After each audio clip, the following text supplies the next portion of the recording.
Hello, Hal, do you read me? Hello, Hal, do you read me? Do you read me, Hal? Affirmative, Dave. I read you. Welcome back to Old Hollywood Briar. Spalding and Merrick of Chicago, Illinois first opened their doors in 1900 and were the original blenders of brands like Velvet, Sweet Burley, and Echo. These mixtures introduced American manufacturing processing to the sweet, nutty, and rich leaf of the burley plant. Lightly topped with maple sugar and licorice, Kentucky Burleys were subjected to 2 years of aging in local hogsheads to mellow the leaf and mold its characteristics. The result became popularly known as America's smoothest blend. Advertised throughout its history as both a pipe and cig blend, pipers should not be put off by the crossover appeal of Velvet. The brand tastes as much like a Marlboro as it does a taco salad. The light topping melts together to give an effervescent hint of cherry cordial on top of the rich nuttiness of the burley. There is just nothing cigarette-y about this blend.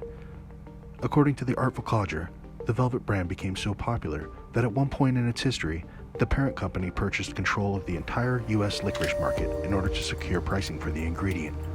Those who abhor the flavor of licorice, fear not. The topping is only part of a spice mix that does not remotely taste like the off-putting flavor of black licorice. A bit like how some Indian cooks will use star anise as a base flavor to build a sauce that ends up tasting nothing like anise. Alright, I'm going to go ahead and pack this in here. I'm going to add as much as I can and pack it just a little bit more tightly than I would a normal bowl because, Velvet kind of gets a little spongy once you light it, and it just kind of collapses down. Let's light this up.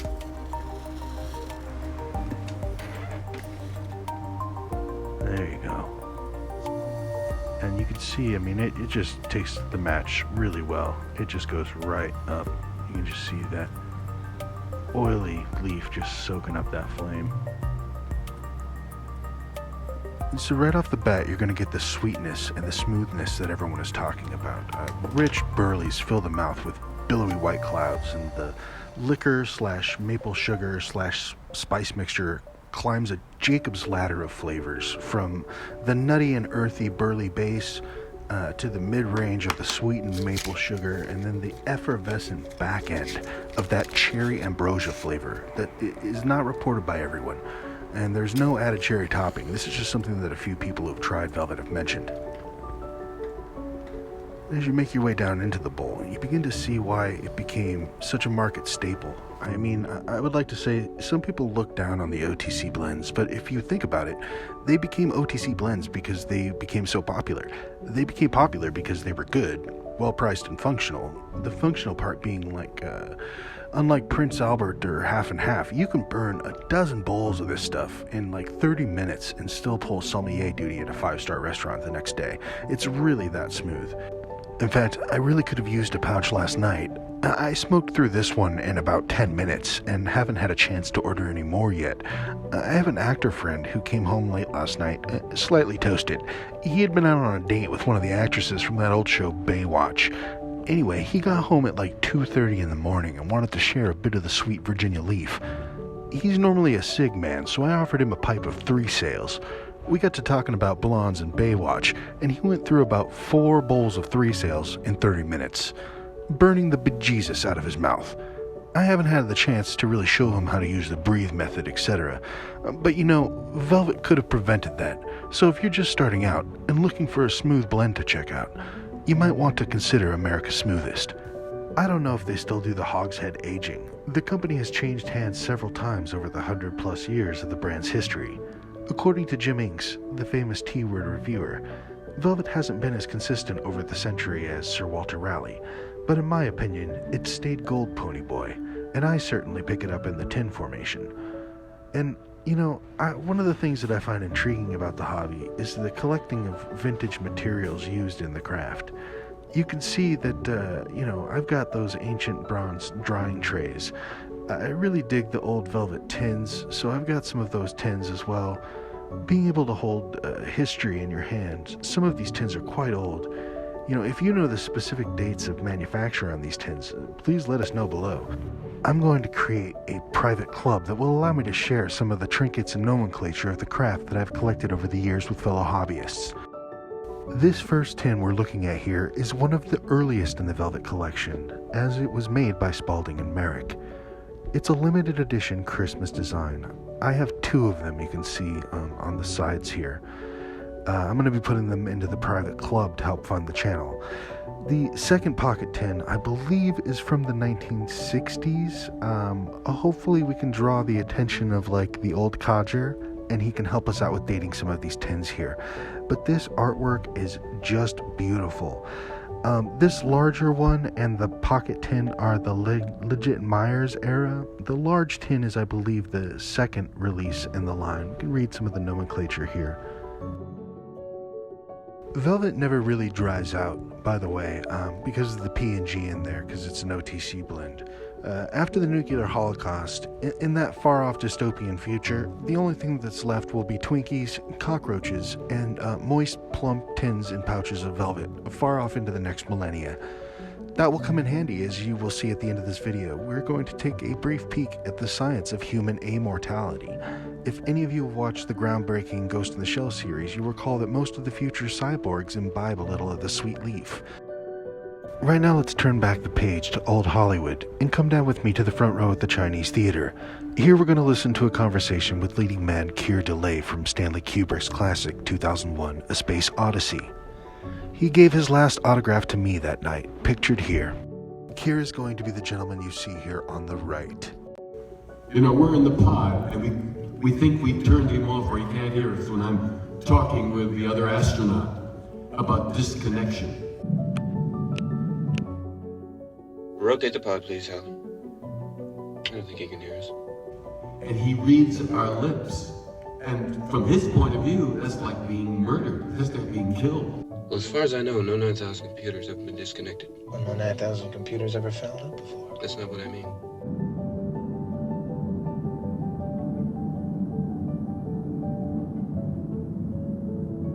There are about 50 movies with this plotline, where the computer comes to the conclusion that humans are incapable of fulfilling the mission.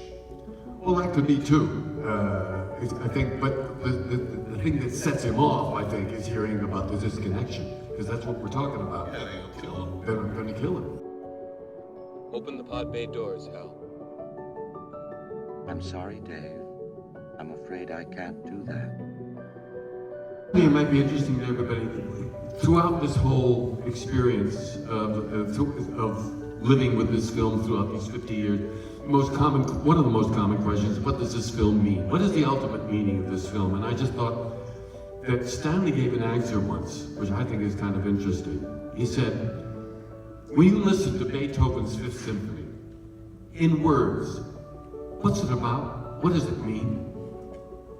It's unanswerable, because every human being that listens to that music has a slightly different reaction depending on the persona of the person hearing it. And he said that 2001 is a visual symphony. And the proof of the pudding is, not that he said this, when you hear the Blue Danube, I'm sure many of you, knowing this film, think of space. But if someone has never heard of 2001: A Space Odyssey, here's the Blue Danube, what will they probably think of? Vienna? A river? Which one of those two people is correct? Cue Johann Strauss and the Blue Danube.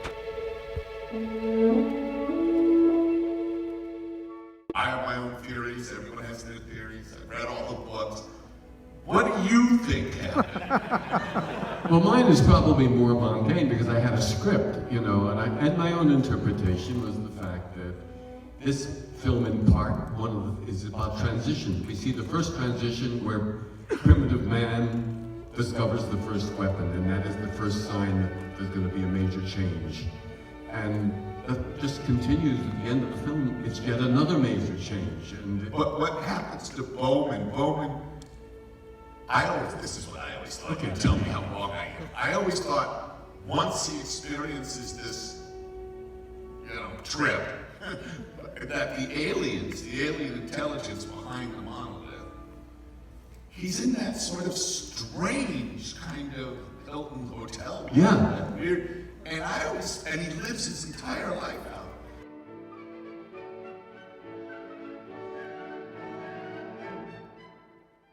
Interesting you mentioned Hilton Hotel because in the original script it mentioned Hilton Hotel. Oh yeah, they changed it to the look that you saw because how many Hilton hotels have great paintings like that? And also that wonderful. But originally it was going to be a Hilton Hotel and any wording in it was going to be blurred purposely. You couldn't quite make out what anything said. What my interpretation of that is that the alien presence, with being millions of years in advance of life, what do we do when we capture a polar bear? We put him in a zoo and we build an artificial cave and an artificial pond to make him feel at home. Well, maybe one day I walked through the Louvre Museum and saw these paintings in a room like that. Well, the aliens just maybe programmed or read my mind by some advanced process. I think that's the cage thing. And that they said, oh, well, I didn't know it was the Louvre, but we'll make him feel comfortable. So they made that room.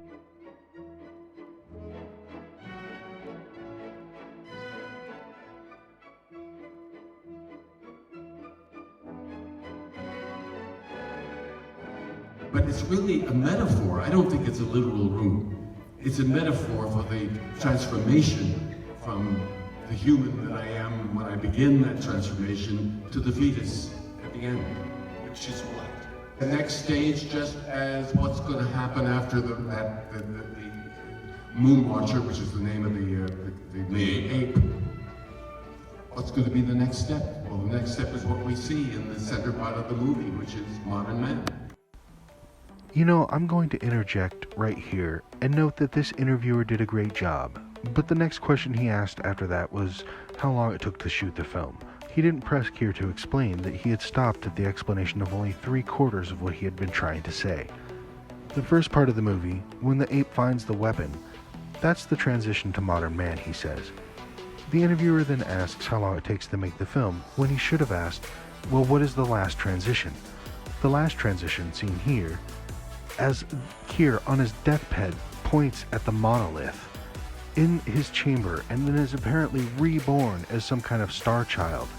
I believe what we're seeing there is a form of the evolution of the human species as it merges with this new consciousness, something which to Kubrick and others in his day was a form unknown, much like the monolith. However, it is interesting to look back on it now, some 18 years past when the date people of 1968 believed what we would be roaming space.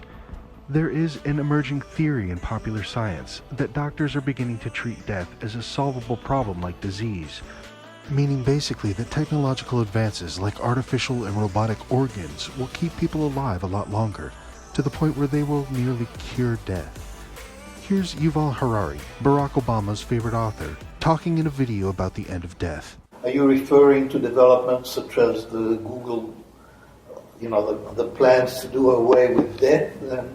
If that certainly would not be a mass project. Mm-hmm. But could you elaborate on that? The new attitude, I think, is to treat old age and death as technical problems, no different in essence than any other disease. It's like cancer, it's like Alzheimer's, it's like tuberculosis. Maybe we still don't know all the mechanisms and all the remedies, but in principle, people always die for one reason and one reason only, and that these are technical reasons, not metaphysical reasons.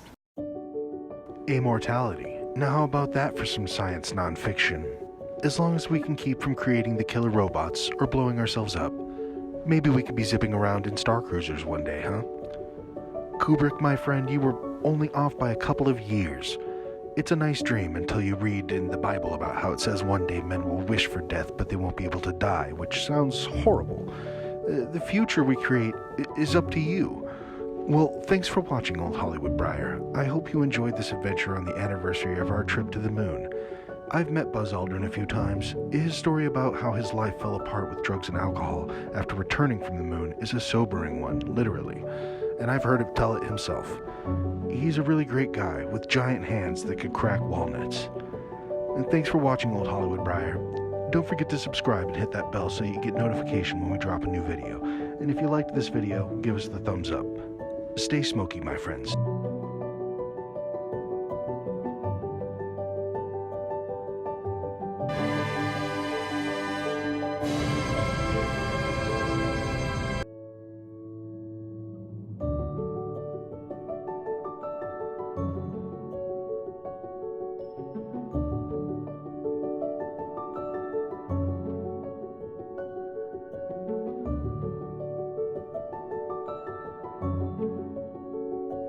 Very few doctors or scientists would say seriously